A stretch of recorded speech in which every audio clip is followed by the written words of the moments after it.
Eto na nga mga chong, marami tayong basketball updates. Stephen Holt may sinabi sa pagdepensa kay Rondae Hollis Jefferson. Poy Eram sakit sa ulo ng TNT, last chance na sa kanyang kupunan. Ngayong PBA Finals nga mga chong, ay maganda yung bakbakan ng Barangay Ginebra at TNT Tropang Giga. Pero sumasakit na nga yung ulo ng TNT sa kanilang big man na si Poy Eram. Dahil ayon nga sa ating mga trusted source, ay mukhang nauubusan na nga ng pasensya ang TNT management sa anger issue ni Poy Eram at possible na last conference na daw ito ng nasabing big man sa kanilang kupunan. Kung matatandaan nyo, last game 2 ay lumabas na naman yung anger issue netong si Poy Eram at nagsimula nga yan noong pagalitan siya ni Coach Chot Reyes. Ang sinasabi ni Poy Eram ay mali yung tawag ng referee pero iba yung nakita ni Chot Reyes at hindi ito umaagree sa nasabing big man na naging dahilan kung bakit nagalit itong si Poy Eram at nag-walk out papunta ng kanilang dugout at dyan na nga nakita itong si Poy Eram na sinipa yung nananahimik na maleta at pagpasok ng dugout ay doon na nga ito nagwala at doon na rin nakita na may sira yung pader ng kanilang dugout. At ayon sa source ng spin.ph ay bago pumasok ng dugout si Poy Eram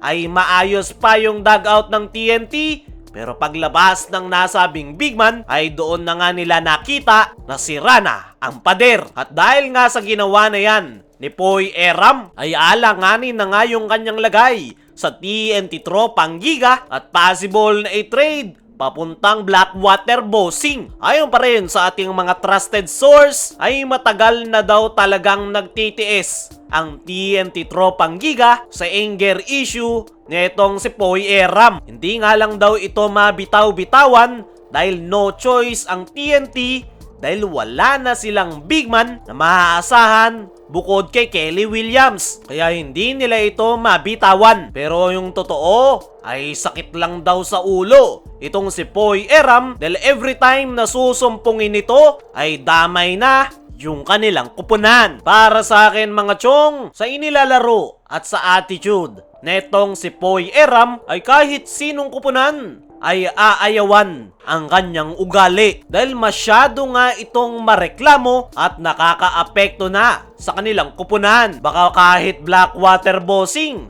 ay ayawan itong si Poy Eram dahil imbes na makatulong ay mas lalo lang madadagdagan ang problema. Para sa akin mga chong, ay magandang mag-undergo ng psychological test netong si Poy Eram gaya ng ginawa noon ng PBA kay Calvin Abueva. Dahil hindi na nga tama yung ginagawa nitong si Poy, okay lang sana yung puro lang siya reklamo at yung kupunan niya lang yung naapektuhan. Pero hindi, dahil sa anger issue nitong si Poy Eram ay nakakasakit na rin ito ng mga players nang hindi niya alam. Tapos kapag tinawagan ng referee ay doon na siya magre-reklamo na para bang wala siyang ginawa. Sa ngayon ay sakit sa ulo ng TNT Tropang Giga itong si Poy Eram buong conference, lalong-lalo na ngayong PBA Finals. At tingnan na lang natin kung ano yung magiging aksyon ng TNT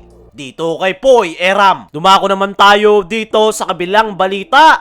Stephen Holt may sinabi sa pagdepensa kay Rondae Hollis Jefferson. Bukod kay Justin Brownlee, ay isa rin sa binibigyang credit sa pagkakapanalo ng Barangay Ginebra sa nakalipas na Game 2 ay itong kanilang defensive player na si Stephen Holt, kung saan napakaganda ng kanyang ipinakitang depensa sa nasabing import. Every possession ay nakadikit si Holt kay RHJ at talagang ginagawa nito ang kanyang best effort para pahirapan si Rondae sa opensa. Pero kung ito nga si Stephen Holt ang tatanungin, ay total team effort nga raw yung kanilang ginawa sa depensa. At parte nga raw yan ng kanilang ginawang adjustment dahil ayaw nga nilang ma-0-2 ng TNT ngayong final series. Ayon pa dito kay Stephen Holt, ay isang araw great player si RHJ, hindi nga daw nila ito magagawang pigilan. Ang tanging magagawa lang daw nila ay pahirapan ito buong laro. Alam nga rin daw nitong si Stephen Holt na siya yung binibigyang credit sa pagkakapanalo ng kanyang kupunan, pero para sa kanya ay hindi niya nga raw magagawa yan nang wala yung kanyang mga teammates.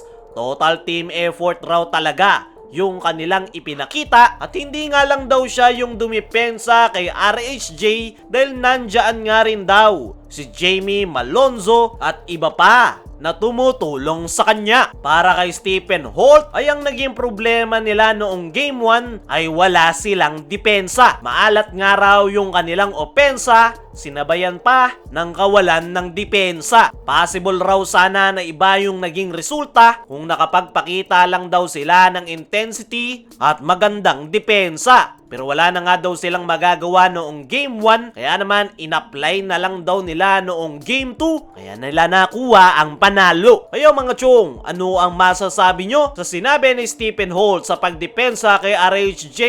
Ano rin yung masasabi nyo? Nasakit sa ulo ng TNT si Poy Eram? I-comment mo lang dyan sa ibaba.